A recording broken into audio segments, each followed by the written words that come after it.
Howdy, howdy, howdy, gang. Today is National Cheeseburger Day. Yes, that's right. It is National Cheeseburger Day. Okay, so I'm going to let you in on a little secret. I don't dig cheeseburgers. I know. People are probably thinking, what are you, a communist? Funny enough, I am not a huge cheese fan. Now, I like cheese on cheese pizza, of course, on any pizza.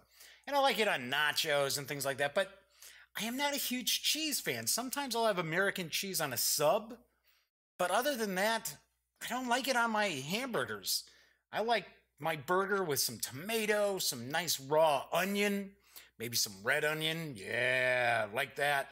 But I don't like cheese messing with my meat. Sorry.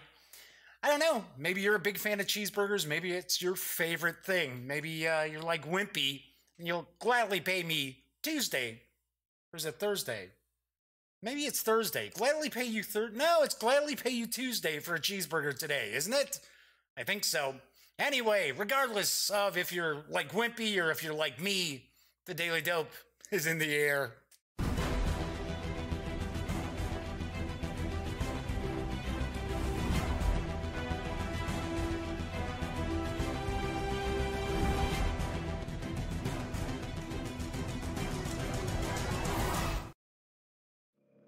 Howdy, howdy, howdy, gang. Yes, I'm Jeff McAleer. I'm back once again as your host here at The Daily Dope, presented by thegaminggang.com.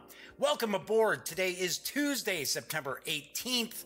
I am actually going to kind of show you how to play as well as review Samurai Jack Back to the Past from Project Raygun and USAopoly. So that's going to come up in just a little bit. I do have some news today. I'm going to hop into the news. I know some folks were thinking, hey, weren't you talking about last week? Maybe you weren't going to do the news on some of the episodes or on any of the episodes, just kind of test it out. I like doing the news. I don't know what I can tell you. I like sharing news pieces on the show as well as on the gaminggang.com as articles or as press releases, things like that. So I got to admit, I am doing something a little bit different. I'm not necessarily thrilled with trying this, but I'm actually putting my mug on the thumbnails on YouTube for the videos. Of course, I'm not doing something where I'm like, all goofy and things like that, but I don't know. I just want to see if it draws a little more traffic in, because usually, well, I shouldn't say usually, for the most part, I've always just shown like, what's the game I'm doing an unboxing or review or whatever of. And then I just have, the Daily Dope, that date, and underneath it just says what I'm doing. So I thought, all right, I'll toss my mug out there, see what happens. I don't know, just giving it a try. But for now, the news is not going anywhere. Now, that said, tomorrow I've got a review that might go pretty long, so I don't know if I'll do news or not. But regardless, there is news today. Not a ton of it, I have to admit. But before I start talking about that, I do want to mention this is a live stream. Welcome aboard. If you haven't watched The Daily Dope in the past, very, very casual. Just kind of kick back, talk about tabletop gaming, sometimes some geek culture stuff as well, and usually have an unboxing or a review. Since this is a live stream, although I know a great many people tend to watch this after the fact, there is chat available. It's on YouTube. So, it is not on screen, though, because that's one of the ways that I keep some of the stranger commenters at bay. But if you have a question, you want to say hello, you want to get a closer look at something when I'm talking about Samurai Jack Back to the Past, by all means, chime in. I keep an eye on the chat, and I will respond. All right, so let's get into the news. And I do want to point out, strangely enough, there's hardly any images for the games I'm talking about today. And I searched and searched and searched. So, unfortunately, most of these are just going to show like the box cover, and I'm going to give you kind of the dope on the game. Sorry, I tried. Anyway, next February, WizKids is going to be releasing a new Star Trek game. And this time around, it's a dexterity-based affair. Okay. Here's the dope on Star Trek Conflict, not conflict, in the Neutral Zone. Resource-rich planets have been found in the Neutral Zone, and both the Federation and Klingon Empire are out to exploit them. In this simple flicking game, players will flick discs representing the various ships found within the Star Trek universe. These ships are used to collect resources or attack other ships. Collecting resources, energy, and command points is accomplished by bringing a collector ship within range of an energy or command point planet. To attack, you must use your attack ship to hit an opponent's ship off the planet or board. Successfully in attacking an opponent will award a command point. But attacking isn't always easy. Players can add in asteroids in order to block shots and protect their ships. Your fleet can be expanded during your turn by purchasing more ships, allowing you to increase the strength of your forces and ultimately claim the planets for yourself. What is this, all-out war between the Federation and Klingons? Yikes. The game is over when a player reaches 10 command points, and that player is declared the winner.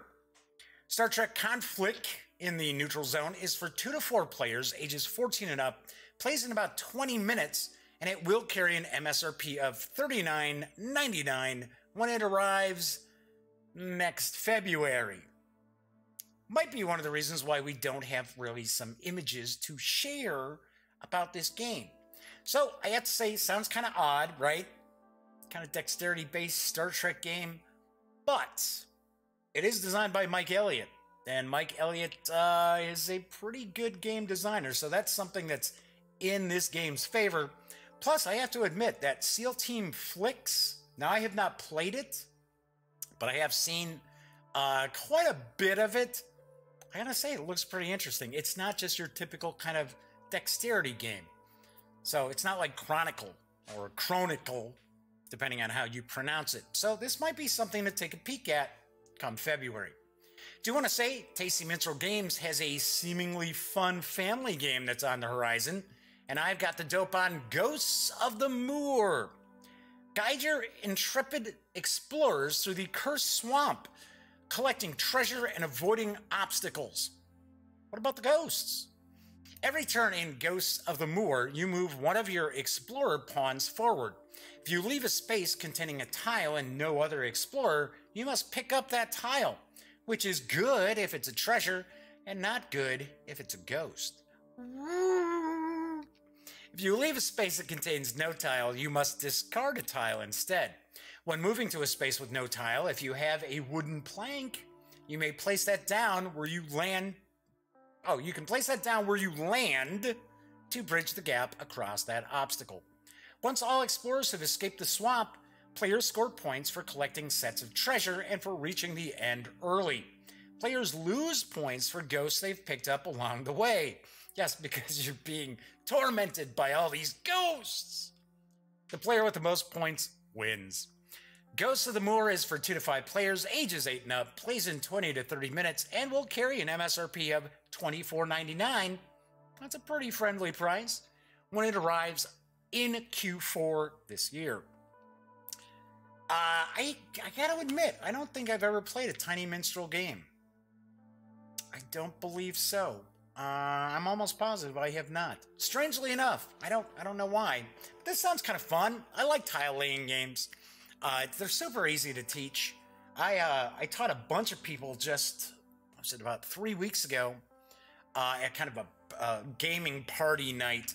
I taught a bunch of people how to play Carcassonne, and they all dug it. Well, okay, one person didn't care for it, but I was like, what, you can't figure out how to place this tile down? It's got to match everywhere, okay? Every side has to match. What's so hard to wrap your head around? But this might be kind of fun. And $25 for a family fun game, that's a pretty nice price. All right, so if you are a fan of code words, Czech Games Edition has another new word game that's on the horizon, and I've got the dope on trap words. This sounds pretty unique. Trap words is for 2 teams, divided into 2 approximately equivalent numbers of players, and takes about 30 minutes to play. It could remind you of the classic word game known as Taboo, but this one has an interesting twist on gameplay. The opposing team is the one who chooses the words you cannot use. With you having no idea which words are traps, it's like dancing on a minefield. I don't know if I'd want to do that. when you're trying to describe your assigned word to the rest of the team. You take the role of a group of adventurers crawling through a fantasy dungeon full of traps and curses, with a boss waiting for you at the end. You have to successfully guess a word that one of your teammates is trying to describe to you. Sounds simple, but is made fiendishly difficult. Wow, that's pretty difficult. By not knowing which words you can't say. Because both teams are simultaneously preparing secret traps for each other, words that you can't use. And the further you get, the more trap words you might expect. Do have to point out that obviously Czech Games Edition is not an English language based company. Kind of an oddball translation for this press release. Anyway, that's why I'm kind of stumbling over stuff, because I'm kind of rewriting it as I'm reading it. So it makes more sense. Anyway, trap words is for 4 to 8, but I've also seen for 4 to 12 players, ages 8 and up, plays in about 30 minutes. This is also another Q4 release, and it will carry an MSRP of $19.95. So this sounds kind of unique, sounds kind of interesting. Yes, it's kind of like Taboo, but you're getting to kind of create the no-go words, right? The forbidden words for the other team. So that sounds kind of interesting. Although I would have to see the rules on this, because I could see with the wrong crowd this becoming like kind of a game where people are going to kind of get a little ticked off. Don't know, have no idea. All I've had a chance to see is basically the box art as well as the little bit of a press release. So my final news piece, I'm always looking to save everybody money. Usually I can save folks money on role-playing games quite a bit. So if you're a fan of Pathfinder or Starfinder, then you should be interested in a special anniversary sale from Wayward Rogues Publishing. Company I don't know anything about, to be honest. But they're having a sale, it's on Drive-Thru RPG, and it's to celebrate their anniversary. And here's the dope. Wayward Rogues Publishing is celebrating our 4-year anniversary with this special 90% off PDF bundle of our entire library.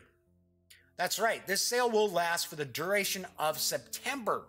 Jump into the world of Selmay's Shattered Skies, I think it's Selmay, for Pathfinder 1st Edition, which at this point, it's really just Pathfinder, or blast off with Fractured Futures for Starfinder. We're talking 70 PDF products. I thought I saw it was 71, but their press release says 70.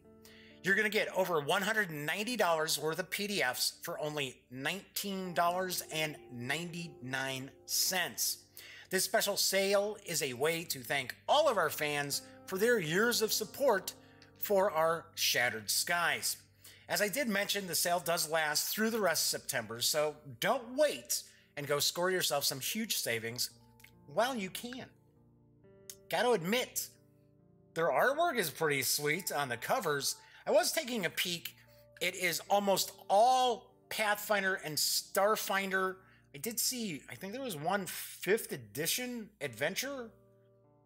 And I do notice that they've got adventure paths as well. So it's a lot of character classes, source books, some adventure paths. There's like a campaign setting. So some of these, like the character classes, are only between like 6 and 10 pages long. But a lot of these adventure paths are like 64 pages, just like you would expect to see from Pathfinder. So I thought that was pretty cool. So, I mean, come on, 70 PDFs? You're getting a lot of information, especially if you're a Pathfinder or Starfinder fan. Though, to be honest, it seems like it's quite a bit more Pathfinder than Starfinder, which would make sense. But definitely check it out at Drive-Thru RPG. Do want to also mention that Wayward Rogue Publishing, they don't have a website. I was looking for the website because, you know, whenever I show the slides, the images that pass by, I always put the web address of the company, and these guys don't have one. They've got a Facebook page, which was kind of like, I'm not going to put a Facebook page. So anyway, be sure to check that out on Drive-Thru RPG. As I always mention, whenever I talk about Drive-Thru RPG, if you are going to visit, be sure to stop by thegaminggang.com first. Click on one of our banners. That way, if you happen to make a purchase at any of the drive-thru sites, including Wargame Vault, then we get a small portion of that sale. And I'm telling you, folks, that all adds up. Really goes a long way to kind of keeping the Gaming Gang around. Because about every month it pays for our hosting. And our hosting is not cheap. I say it constantly. We don't have GoDaddy hosting. We're not $5, $10, $20 a month hosting. No. All right, so that's it for the news. So I am going to kind of show you how to play and review Samurai Jack Back to the Past in just a couple minutes. Just want to share what I've got coming up on future episodes of the Daily Dope. I mean, through this week and all of next week, I've got kind of everything plotted out. Although I do have to point out, I found out yesterday I might get dragged off for babysitting duty for my niece and nephew later on this week. Not on the weekend, during the week, because both my brother and my sister-in-law are probably going to be flying because they both work for airlines. So, fingers crossed I don't have to do that, but you never know. You never know. Hey, it's family. You got to do what you got to do, right? Anywho, on tomorrow's show, I am going to be reviewing Cataclysm, A Second World War from GMT Games. This is kind of a hypothetical World War II. This is not your daddy's World War II game. Things can go in some pretty crazy directions with this. So I will do a little bit of a how to play, not a really intense how to play, but I will also do my review of that tomorrow for Wargame Wednesday. Then on Thursday, I always like to do RPGs on Thursday. I will be reviewing Kids on Bikes from Hunters Entertainment and Renegade Game Studios. This is kind of a sandbox-ish 80s nostalgia role-playing game with, it's supposed to be, kids. That's why it's Kids on Bikes, teens, tweens. And I know a lot of people are wondering, what is the difference between this and Tales from the Loop?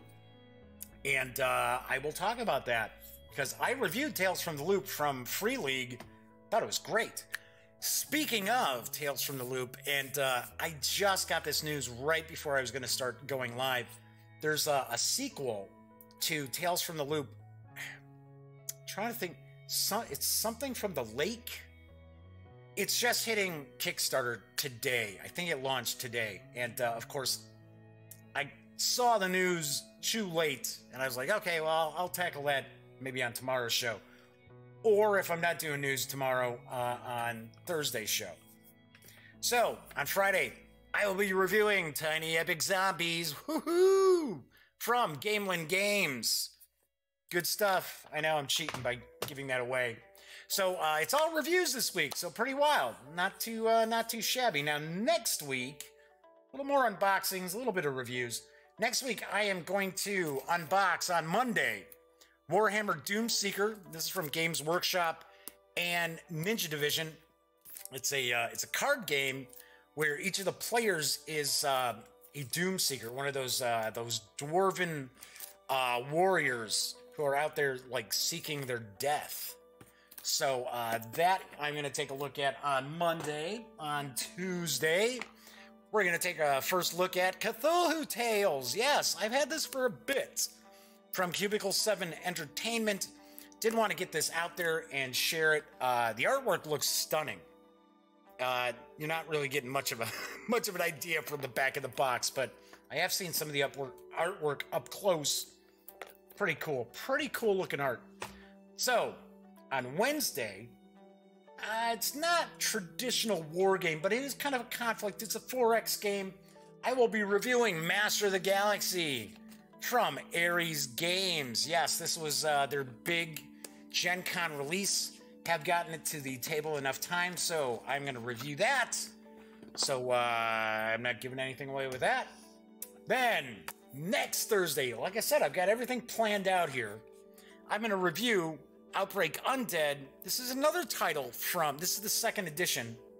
It's the Survivor's Guide. This is another title from Hunters Entertainment and Renegade Game Studios. So the reality is, the game itself is from Hunters Entertainment. The design, everything else, all the design work, it's just being released through Renegade Game Studios. So then on next Friday, I am going to review Legends of Andor. Although I have to admit, I have not gotten this to the table yet, but I am hoping to do that this weekend.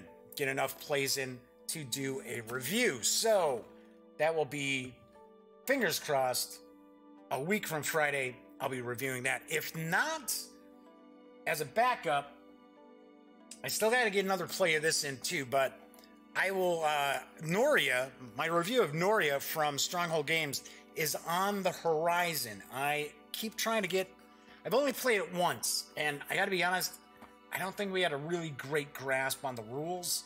So I'm kind of digging into this a little more and going to get a review out as soon as I can for that, because I don't want to give anything away. I found it interesting, but I swear I'm almost positive we were playing it wrong.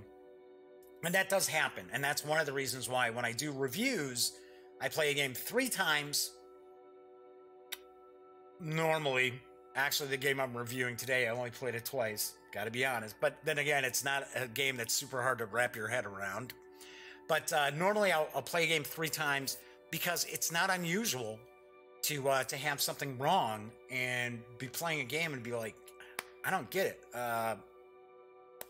What's so great about this game? This doesn't make any sense. I don't think that. And then it's like, oh, whoa, we have completely messed up this rule. So it happens. It happens to everybody. So that's why I make sure I do 3 playthroughs, with some exceptions, for games that I'm reviewing. Okay, so speaking of reviews, I'm reviewing Samurai Jack Back to the Past from Project Raygun and USAopoly. It's designed by Andrew Wolf. The game is for 2 to 5 players, ages 13 and up. I will tackle that age range there, age recommendation in a sec. Plays around 45 to 60 minutes, and it does carry an MSRP of $34.95. Do believe it's available right now. I believe it is out. So we are going to move over to the other camera here because I've got the game set up. I'm going to throw my reading specs on because some of these cards have some pretty small text on it. So I am, first of all, going to get this box out of the way. So I got to admit, the insert's nice.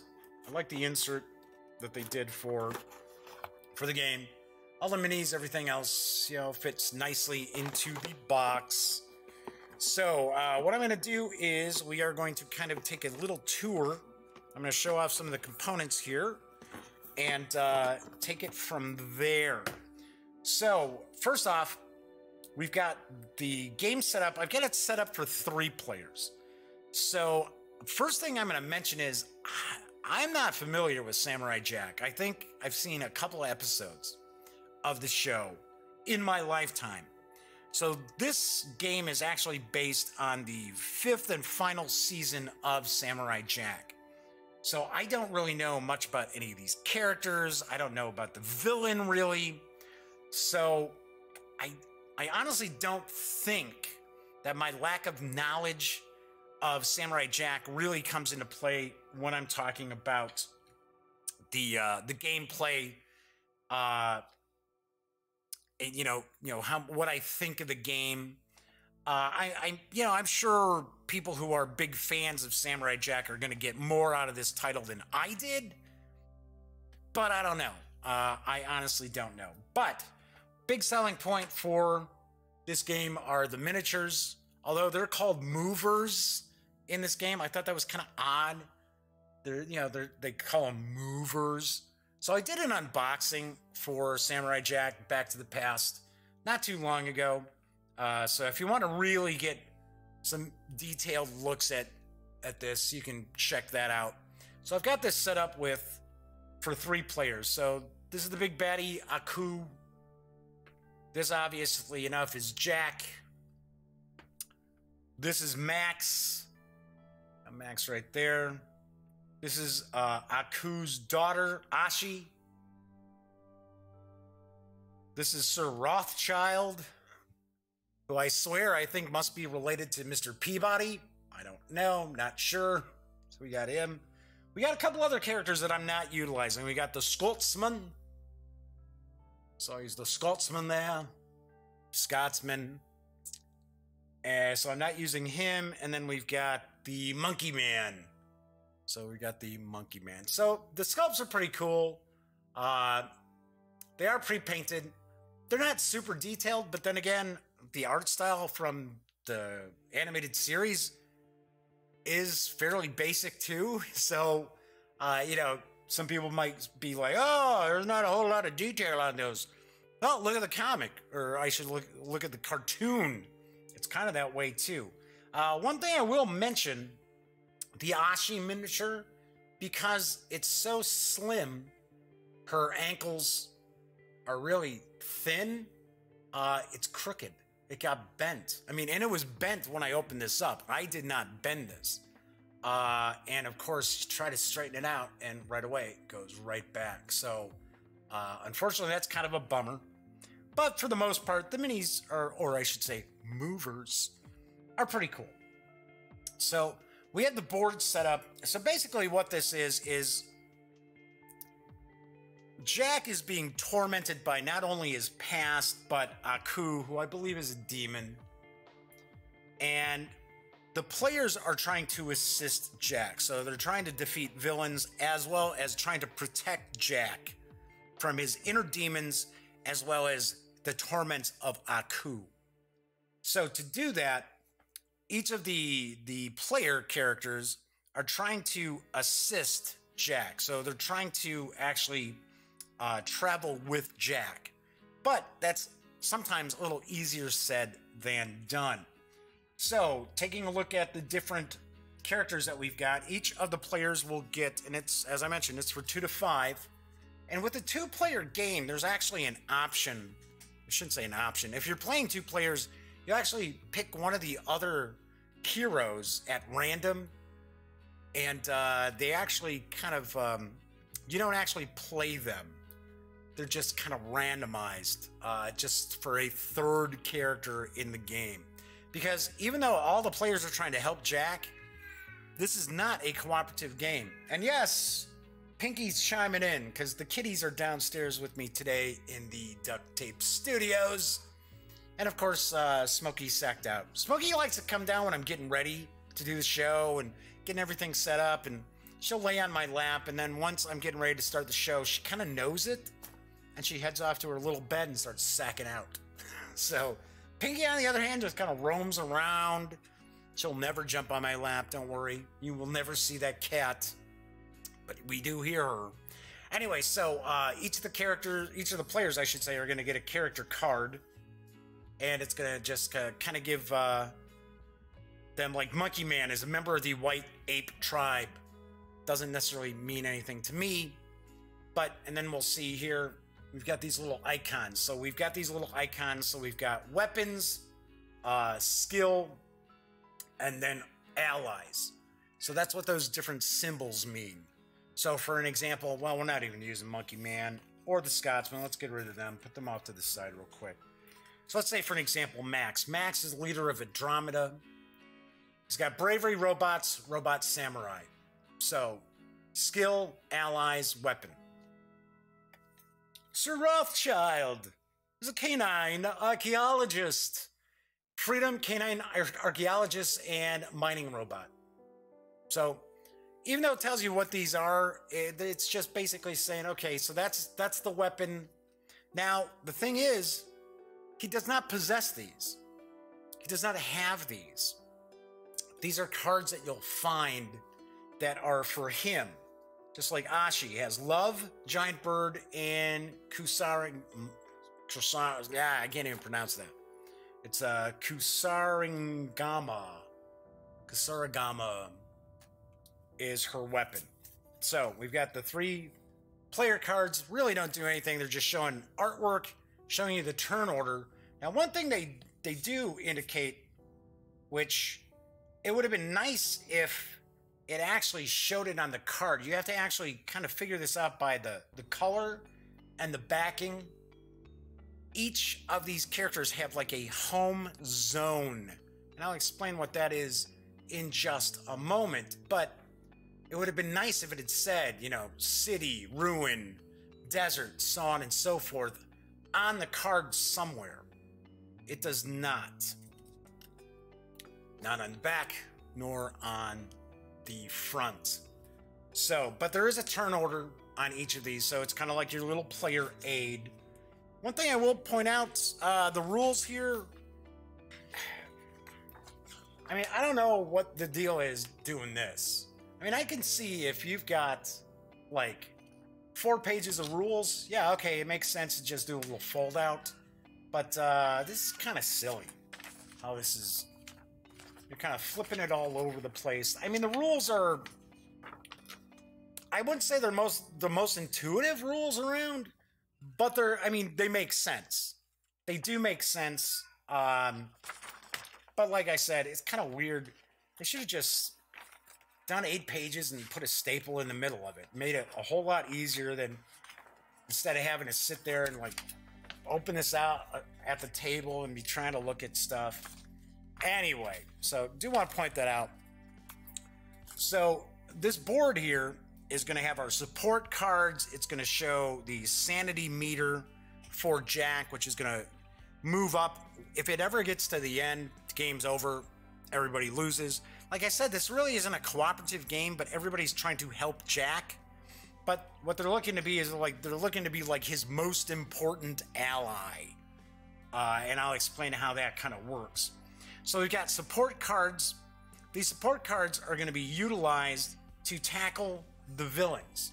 So the game is played in 3 rounds. So this is an example. You're going to randomly select these villains, and there are a few different villain cards, which are right over here. As usual, space is kind of at a premium.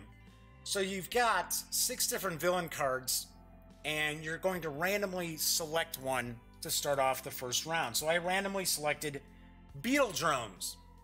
So it's going to show you these different areas. So big thing with this game is honor points. Those are like your victory points, and that's the name of the game. You want to finish up the game with the most honor points.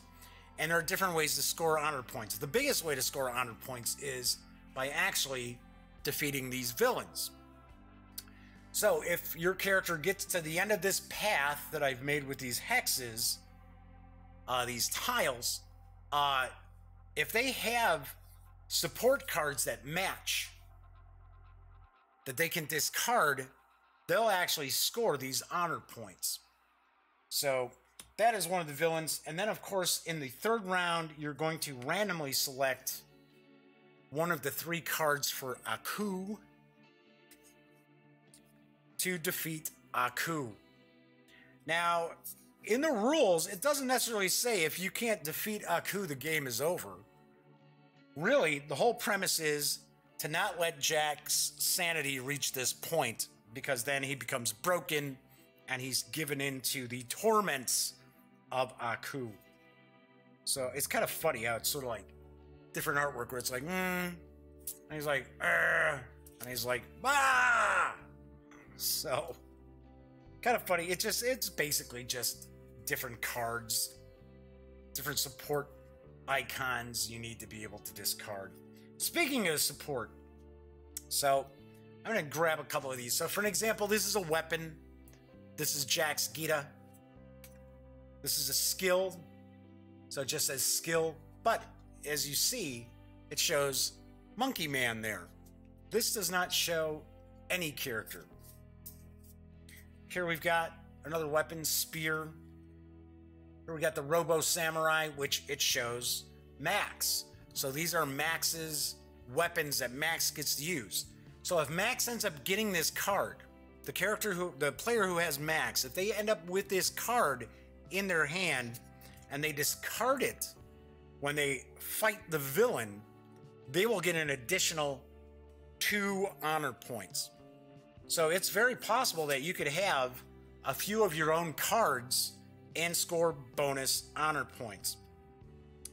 Now, we also have the board being set up as... had those cards out there. For 3 players, you're going to have 2 support cards in each of the 5 zones, in each of the 5 areas. We've got the desert, we got the jungle, we've got the ruins, we've got the city, and we've got the field. So when a character is in one of these areas, then they're able to draw one of these cards, as long as they're not sitting there with Aku, because Aku's bad news. He kind of makes things more difficult for the players. So we've got that. All right, then we've got these hexagonal tiles that are laid out. So this is the journey that Jack and his allies are taking, as Aku is involved in this as well. So you're going to start off over in this area here. So let's do that. I'm just going to put all the characters right here. And you're going to traverse these hexes. Now, you're not necessarily going to go through every single one of these hexes, and I'll explain how in just a second. So each of the players is going to get a movement deck which matches their character. So this is Ashi. This is Ashi's movement deck. And we have move to the ruins, move to the field, move to the city, move to the jungle, and move to the desert. So we've got 1 movement card for each of the various different zones. As I had mentioned before, each of the characters has a home zone. So Ashi's home zone is the ruins. And that's how you can tell, because it's blue and it's got kind of this background to it. Max, his home is the city. We're taking a look. Like I said, this would be a little difficult if you were colorblind, to be honest. I think that would be a bit of a problem for the players. Also, if you notice, the bases for each of the movers is color-coded to their home zone. So that helps. But it would have been nice to see it on the card, because sometimes people they're not paying that much attention. They're just figuring, oh yeah, I'm the orange player. Well, not really. Plus, if you notice, Max, his base is kind of yellow. There is no yellow. That is not the same color as the city. That's kind of orange. So anyway, anywho. So I also have this set up for like a little optional rule, whereas these are random encounters, and I will reveal them as we kind of go through the first round. Just kind of give you an idea of they're pretty basic. You're either going to get stuck having to discard one of your support cards, or you're going to gain a support card. So you're going to just basically randomly select how the players are going to, what kind of turn order we're going to have. Let's just randomly do this. So the first thing you're going to do is you're going to draw a movement card for Jack. So Jack is going to move to the ruins, which happens to be right here. So you'll notice there's like 3 circles on each of these tiles. So these are where your movers will go. I'm going to just say minis. I hate the term mover. It just seems odd. It just seems very strange. Just mini or figure. Token. Couldn't say token. Okay, so we've got Jack in the ruins. So the first thing you're going to start thinking about is, okay, so I've got first player would be Sir Rothschild. Sir Rothschild player is probably sitting there going, okay, so what do I got? What do I have over here that's actually my card, right? So here we've got in the desert, we see that there's a card for a mining robot. So we say, okay, that's cool. So the Sir Rothschild player could say, okay, well, you know what? I kind of want to get that card that matches me, because when I go and fight the villain at the end, I want those 2 extra honor points. So they decide they're going to play Move to the Desert. So that's going to be Sir Rothschild player's move, and he moves to the desert, and there's also this random encounter here. So this random encounter might cause him to have to discard a card, but you don't have any support cards yet. So we flip it over, and it is a wolf. So the wolf is actually good. The wolf is good for the player. So what Sir Rothschild can do, well, actually, we'll wait till everybody's moved before I get ahead of myself. So next up would be Ashi. Ashi says, well, I want to go. She says the field has one of her cards. So she decides, well, I guess I'll go to the field. All right, what did I do? Oh, she's the one that's, no, he's over here. What did I just do with, here we go. It's like, what did I do with Ashi's movement deck? So she says, well, okay, I'll tell you what. I'm going to move to the field. So she plays move to the field. So she goes to the field. And then the last player is Max. Now, the thing is, if Jack ends up by himself, you're going to move this up 1 because he's alone and he's tormented by his demons. So the Max player says, hey, you know what? Everybody else is going out for themselves. I'm going to try to help Max. So I am going to play move to the ruins. So the Max player moves to the ruins. Okay. Then the last thing you're going to do as far as the movement is you're going to take another card, and this is going to be where does Aku go? So he goes to the jungle. So Aku moves to the jungle. And when you flip these cards over, or when you play these movement cards, you go to the first tile, or I should say the next tile of that type. So you're going to move along throughout this path. So like I said, you're not going to necessarily hit every single one of these as far as moving along with Jack or the other characters. So Max doesn't have to go to the city next.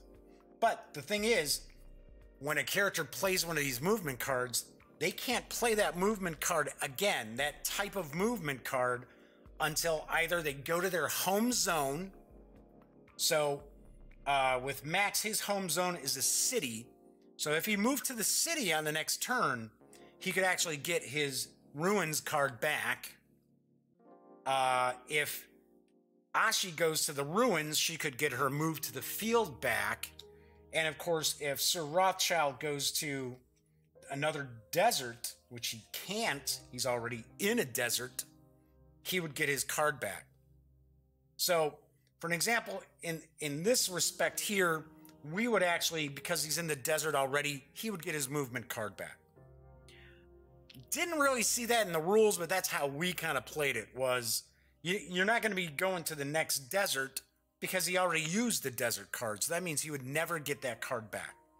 All right, so then the next thing you're going to do is, in the order from here, from the first character back, you're going to resolve what happens. So first off, if you are in the spot with Jack, if you're on the hex with Jack, you're going to get an honor token. So this would go to the Max player. He gets the honor token. Then they have an option of either selecting a support card from the area they're at. So for an example, we've got the dragon, or we've got Spartans in the ruins. Now, let's say for an example, Max is like, I don't necessarily want that. I can, because he's with Jack, he can actually draw a support card. And that's what he does. Oh, and he gets Jack's katana. And then these just go in front of the player. So this card would go in front of the Max player. All right, so then next we would have Ashi. Ashi's in the field. Well, we already saw that one of Ashi's cards here is love, she's going to take that card. So she takes the love card. Then we got Sir Rothschild. Well, Sir Rothschild got this wolf. So what the wolf allows him to do is it allows him to draw a support card. So he ends up getting samurai armor. And he can also take a card from the desert. So he's going to take his mining robot. So he's got basically a couple of weapon cards. So that would be the first turn. And good old Sir Rothschild ends up getting his desert card back. So to finish up the turn, you're basically, okay, everybody's moved, everybody got their cards. All right, so now what you'll end up doing is you go from the highest number of honor points, they go first, and it goes in reverse order. Now, we thought that was kind of odd. I personally recommend that you go by the lowest.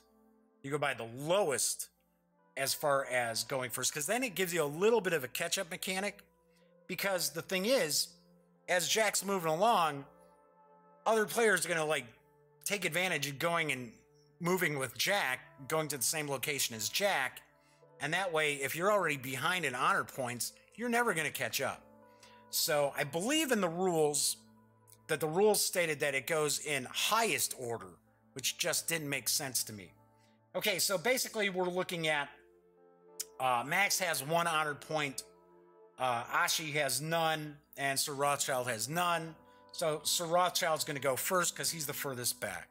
So Sir Rothschild decides, okay, I am going, well, I'm sorry. Oh, see, I jumped ahead of myself. I've got to move Jack again.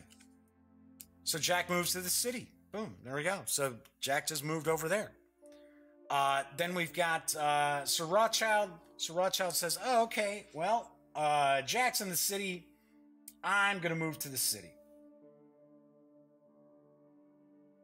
So he comes along and goes, right there. I moved to the city. So he plays move into the city. Now he's with Jack. Then it's Ashi's turn. Ashi says, okay, so what I'm going to do is taking a look over here. Well, we know Ashi's already got the skill with love. So she says, oh, okay. Because the thing is, you're going to want to look at these villains you're going to take on. The villains that you're going to take on at the end of the round. Because if you can get more of these support cards, then you're going to get more honor points. So let's say, for an example, the Ashi player is like, okay, well, so I've got the skill, so I need some weapons. So she's looking at this.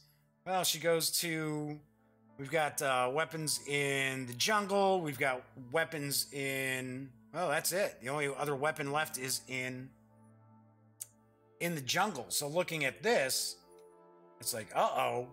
Well, she's either going to want to go with allies or go with skill, ally, and weapon. So she said, okay, now I'm looking at that. Maybe I should go to the city, which would probably be a good idea because then Jack's there too. So she says, I'm playing the city card. So she moves to the city. She gets to go there. Now, once you have, now the thing is, everybody's playing these cards simultaneously. Everybody picks where they're going and they put them face down. I'm just kind of showing you as far as, because it's a little difficult for me to be schizophrenic and play 3 different cards down.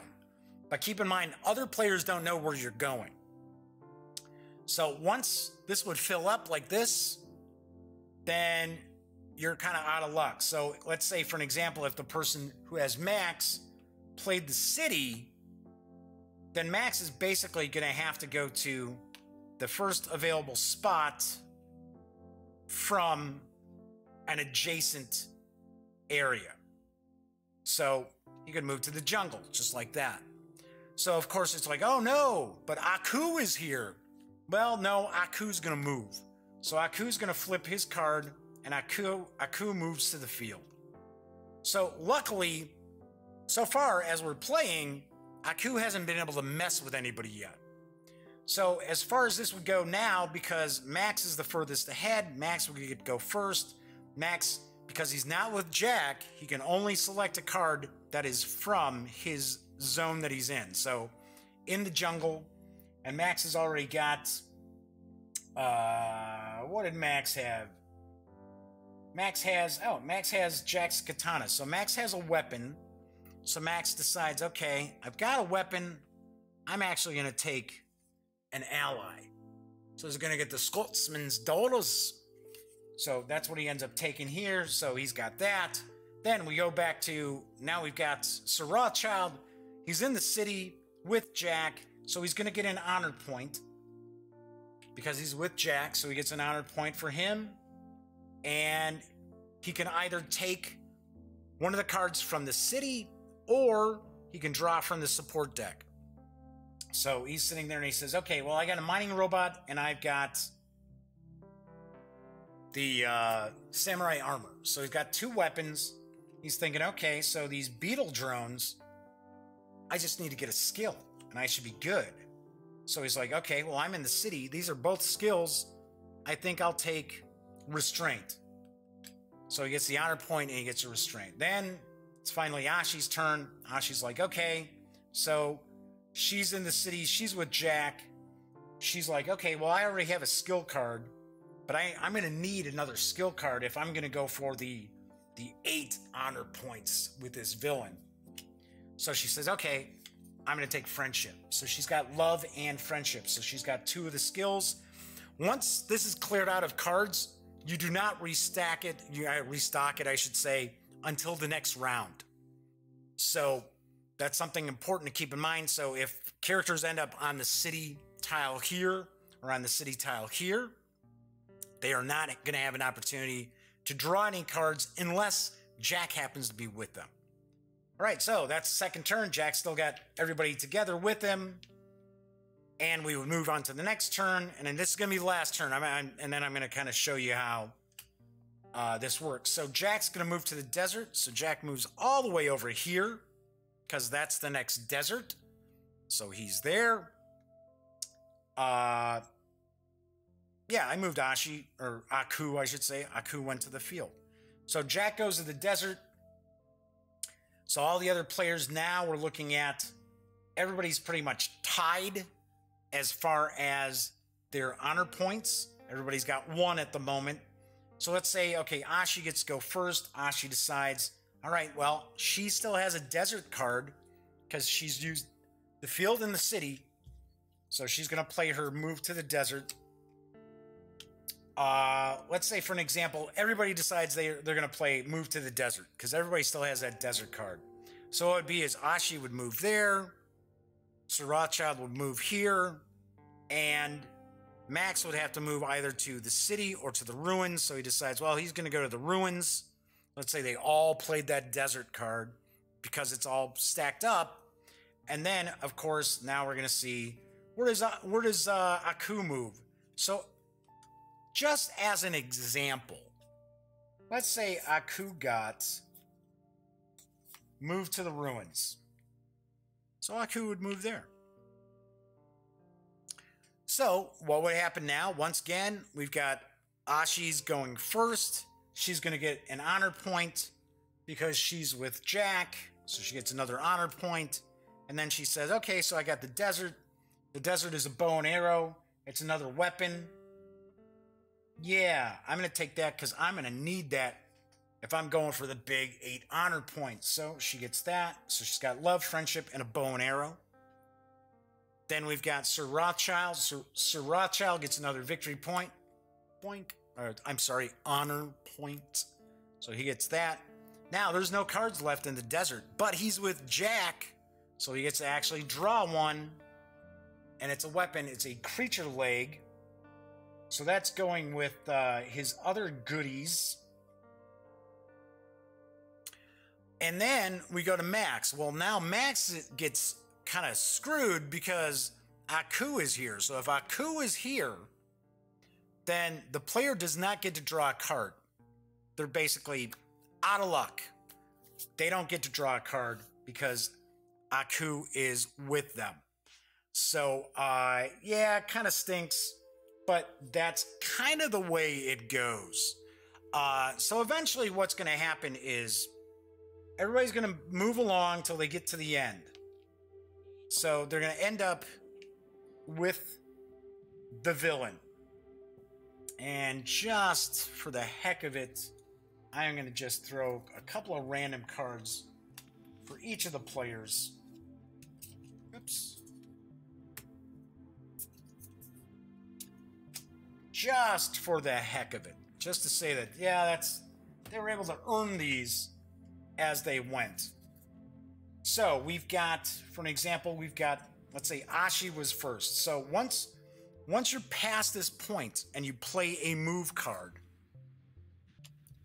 then you can place your mini on any one of these. And with a 3-player game, these would be the 3 open spots. 4-player game, this is opened up. 5-player game, this is opened up. But with a 3-player game, you're going to be utilizing these spots. So, basically, Ashi already knows what she's got. So taking a look to see what she's got here, she has Love and Friendship. She has Woolies, and she has a Spear.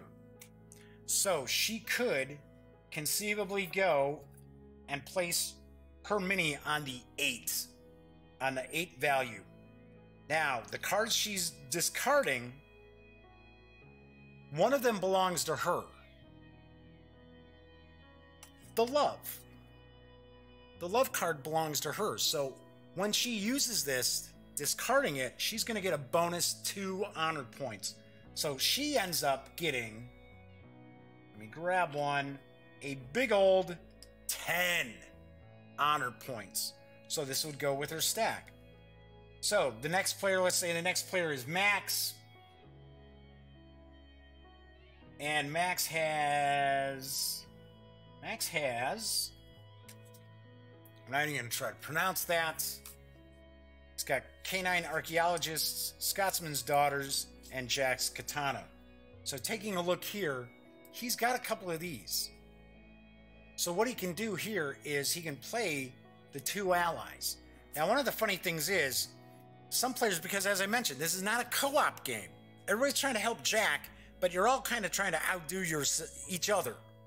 So it's possible you can actually pick up cards that belong to other players to prevent them from actually playing those.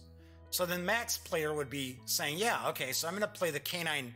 For one, they got the Canine Archaeologist to deny the Sir Rothschild player the Canine Archaeologist. So they wouldn't get those 2 extra honor points when they battle the villain. So we've got, okay, so we sit there and Max says, okay, I'm gonna discard these. And there's a discard pile over here. We're just gonna discard these cards. So you're gonna just discard those, and then anything left over, you get to hang on to. You get to end up hanging on to those until the next, oops, there we go. These are discarded too. Until the new round starts. So we've got Sir Rothschild's the last one. We've got Max over here. So Sir Rothschild's like, okay, so I need to have 2 weapons and a skill. So a couple of weapons and a skill. They decide, hey, I'm going to use my mining robots as well as restraint. So one of those is Ashi's card. This is Sir Rothschild's card. And of course, that is the skill card, which he needs for the 5 honor points. So the Sir Rothschild player would discard these, boom, and they would collect 7 honor points. If you end up, and they would be like that, if for any reason you end up where you're at the villain that you're battling and you don't have the cards that you can discard, you just have to take up a space, but you get no honor. You get no honor, but you're actually going to get to hang on to those cards until, for the next round. So if you got really screwed, you'd be like, well, at least I got a bunch of cards for next turn. There are times where you're going to have to discard a card. So if Jack's sanity gets up to 7, 8, or 9, a sanity track. Every turn, the player is going to have to discard a card from their hand. And of course, as I mentioned before, if they get to this point, they lose. Then, of course, if they're with a coup, if they start their turn with a coup in their spot, they have to discard a card as well. So you try to stay away from Aku, but since Aku moves last, there isn't a whole lot you can do. So, all right, so that'd be the first round. Then what you end up doing is you're going to get rid of all these cards here. You're going to discard everything from this board. Put it all in the discard pile. Now let's say we're at there. Then you're just going to reseed these cards.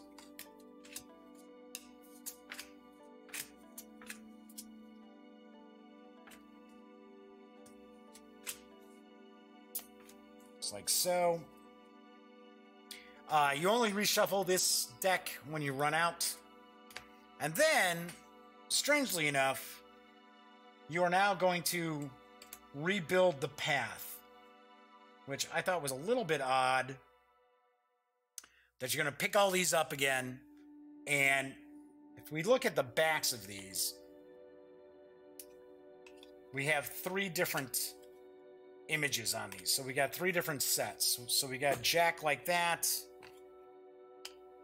Got Jack like this. And then we have this, I don't know, on a motorcycle. I don't think that's Jack, though. So those are the 3 sets. And what you do is you basically kind of shuffle these back up. And then you're going to rebuild that path again in any order you want. But you do them by sets, right? So you could go, okay, so we're going to use this one first. So we got the city, we've got the field, we've got the jungle, we've got the ruins, we've got the desert, and then you would go the next one. And you kind of do like 8 across, then come back around, swing it back around. So you also will replace your villain. So in the second round, you're going to randomly select another villain. So we would go, all right, so now this time we're going to take on Lazarus 92. So that's our new villain. So that's what you're going after. Then, and for the third round, once you've gone around again, you cleared all this off, you reload this, you just rebuild the new path. Then your final villain is going to be Aku. And you're going to randomly select one of the Aku cards. And that's what you're going to need to be able to defeat him. So this is what you're going to get. And once again, those are the honor points that you would get. Really, all in all, this is really pretty a simple game. Pretty easy to teach somebody. You can teach them just in a few minutes. So, when it's all said and done, when everybody's gotten to Aku, you're going to tally up your honor points, and whoever has the most honor points at the end is the winner. You can, if you have leftover cards, you can cash leftover cards in for honor points as well. So that is pretty much, in a nutshell, Samurai Jack Back to the Past. So what do I think of the game? So there's a few different things I want to point out. So I like the minis. I think the minis are pretty cool. I like that they're pre-painted. Do you have to, like I had to mention, I hate how this is bent. Because, you know, trying to straighten it out, at some point, this is going to break off. That's going to be a pain. But I like the minis. I think the minis are, the movers. I think the movers are pretty nice. The game board's okay. But we start getting into some pretty chintzy components. I mean, these are fine. These tokens here for the honor points, they're okay. The card stock leaves a little bit to be desired. The movement's not so bad. The support cards are fine. I mean, the card stock for the support cards is nice. I don't know necessarily why we've got this kind of card stock for these cards, and then we've got flimsier card stock for these cards, and then we've got really flimsy card stock for all the player cards, the villain cards, the Aku cards. All of these cards really, really, really flimsy. Really, gotta be honest, kind of cheaply provided, you know, cheaply manufactured, cheaply produced. So that was kind of a bummer.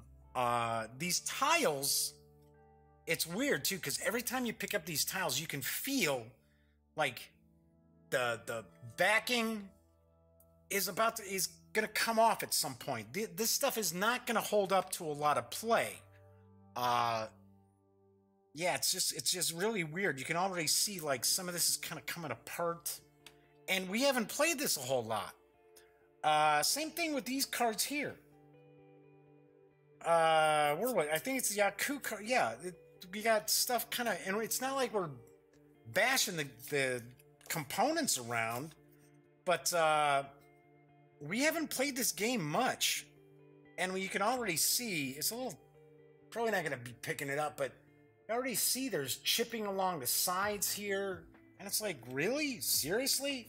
And that's kind of how it is for all these components. These components are not going to hold up to a lot of play. That being said, is this the kind of game that's going to get a lot of play? With my group, no. I'll be very honest. With my group, no. The game is fine. I mean, the game is okay. It's really, I guess I would sum it up. Overall, the game is kind of meh. Now, I don't know if that's because I don't have like a great understanding or affinity for Samurai Jack, having only maybe seen a couple episodes over the years. I don't think so. I mean, I suppose some people will enjoy the game more than I did if they're big Samurai Jack fans, but it's not like this is overflowing with theme.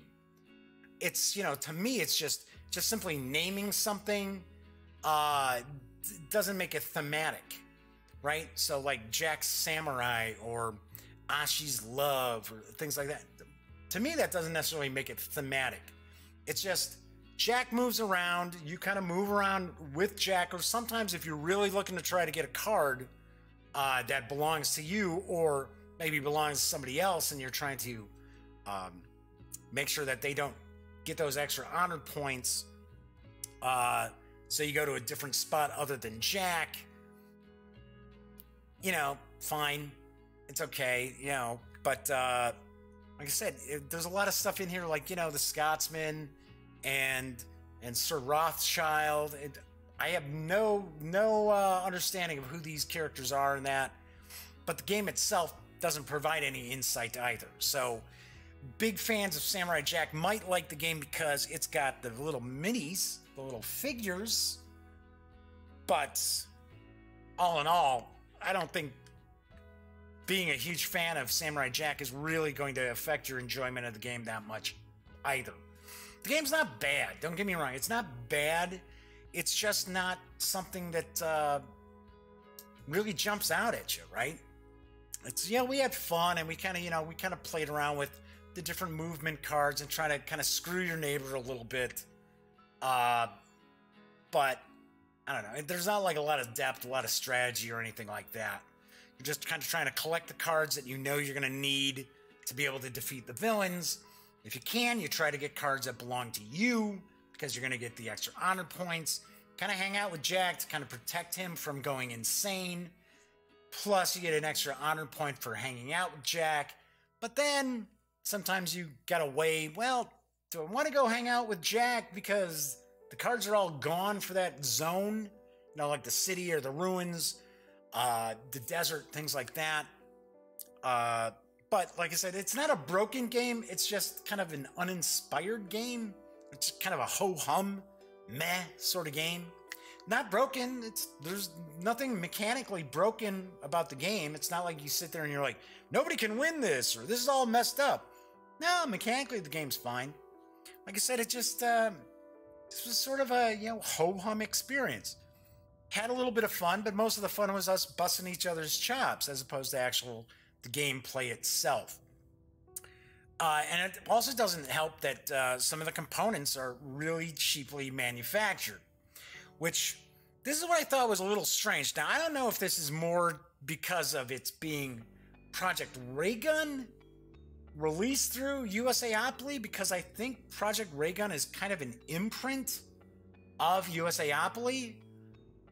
But I was looking, based on my experience with Thanos Rising, the tie-in to Infinity War, that I was super pleasantly surprised by, and we really enjoyed that game, even though thematically it's not, you don't feel like you're the Avengers, you know, but it's still a lot of fun.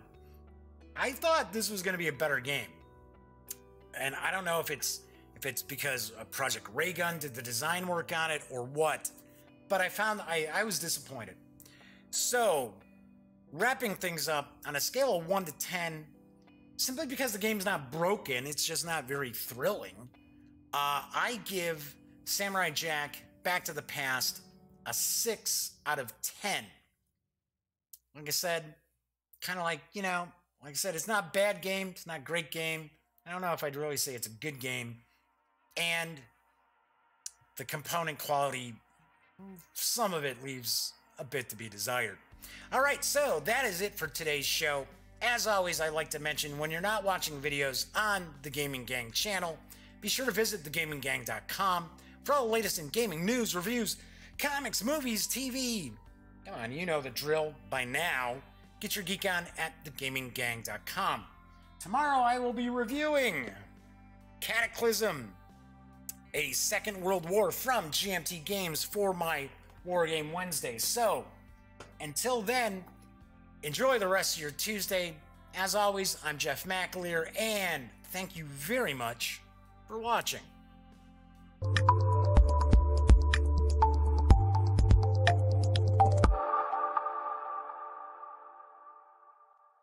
Thanks again for watching The Daily Dope, presented by The Gaming Gang. If you like this episode, be sure to give it a quick thumbs up.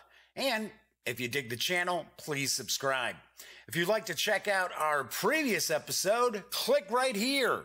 And if you want to check out a somewhat randomly selected episode, give a click right down here. It'll be like opening a box of Cracker Jacks. You just don't know what you'll get. Once again, thanks for watching, and I'm Jeff McAleer.